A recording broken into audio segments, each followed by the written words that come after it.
ज्यांना हे माहिती नव्हतं ना मंडळी, त्यांना विश्वासच बसणार नाही की आपण फेकून देणाऱ्या टरबूजच्या सालापासून इतकी छान घरीच टुटी फ्रुटी बनवू शकतो।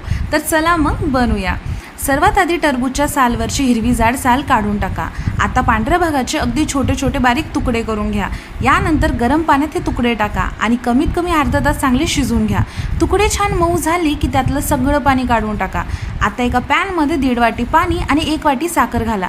साखर चांगली विरघळली की त्यामध्ये शिजवलेले टरबूजचे तुकडे घाला। आता कमी गॅसवर हे पुन्हा अर्धा तास शिजवून घ्या, म्हणजे साखरेचा गोडवा तुकड्यांमध्ये छान मुरेल। इथे आपली टुटी फ्रुटी छान शिजली आहे मंडळी।